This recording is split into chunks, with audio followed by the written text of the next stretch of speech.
السلام علیکم ویورز، آپ پروگرام دیکھ رہے ہیں براس ٹیکس اور میں ہوں آپ کی ہوسٹ معروف قریشی. ہمارے ساتھ موجود ہیں ہمارے اینالسٹ جناب زید حامد صاحب. السلام علیکم سر. ویورز، براس ٹیکس میں نئی سیریز کا ہم نے آغاز کیا ہے خلافت راشدہ کے حوالے سے. اپنی پہلی اور جو لاسٹ ایپیسوڈ ہے اس میں ہم نے ایک آپ کو اوور آل زید صاحب نے بریف سا آپ کو اوور ویو دیا تھا کہ ہم بیسکلی اس سیریز کو کیوں شروع کر رہے ہیں اور اس کے ایمز اور آبجیکٹیوز کہاں ہیں. آج ہم اپنا سلسلہ وہیں سے جوڑیں گے جہاں سے لاسٹ ٹائم ٹوٹا تھا. زید صاحب، آج کے پروگرام میں بیسکلی آپ نے اس کو سم اپ تو کر دیا تھا کہ ہمارا مقصد کیا ہے. اب ہم how will we go about this series now?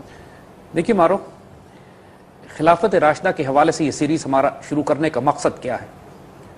آپ اگر آج کی جدید دنیا میں پولیٹیکل سائنس کو سٹڈی کریں، آج کی یونیورسٹیز اور کالجز میں جو ہمیں سیاسی نظام پڑھائے جاتے ہیں، اس میں ہر قسم کا نظام، چاہے وہ ڈیموکریسی ہو، ڈکٹیٹرشپ ہو، تھیوکریسی ہو، ہیریڈیٹری بادشاہت ہو، ان سب کا ذکر تو کیا جاتا ہے. بالکل. خلافت کو نہیں پڑھایا جاتا.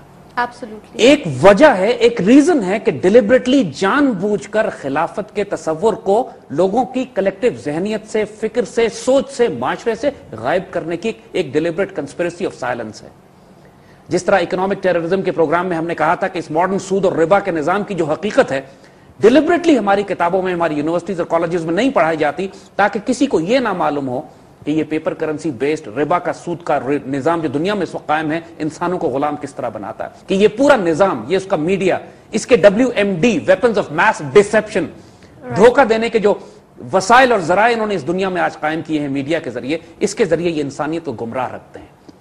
اسی طرح جو 1300 سال، 1350 سال نظام دنیا میں قائم رہا ہے مسلمان ریاستوں میں، مسلمان تہذیب میں، مسلمان سیولائزیشن میں سے ہوا، اور خلافت عثمانیہ 1924 میں جو ختم ہوئی، 1300 سال پرانا نظام اس طرح پولیٹیکل سائنس کی کتابوں سے غائب کر دیا جیسے ایگزسٹ نہیں کرتا تھا. True. اور ہمارا مقصد بھی یہی ہے کہ ہم دنیا کو وہ 1300 سال پرانے نظام کی وہ شکل دکھائیں کہ انسانیت کی فلاح اور بھلائی، انسانیت کے لیے نجات کی راہ اب اور کوئی نہیں ہے سوائے اس کے کہ وہ دوبارہ اس غیر معمولی سسٹم آف گورننس کی طرف لوٹے، اس نظام حکومت کی طرف جائے، اس پولیٹیکل، اکنامک، سوشل جسٹس کی طرف جائے جو دنیا میں نہ اس سے پہلے کوئی نظام ایسا بنا، نہ اس کے بعد کوئی نظام بنا. حقیقی نظام ہے اور it was a running system. دنیا میں بڑی بڑی تہذیبیں اور سیولائزیشن اس پر قائم ہوئی.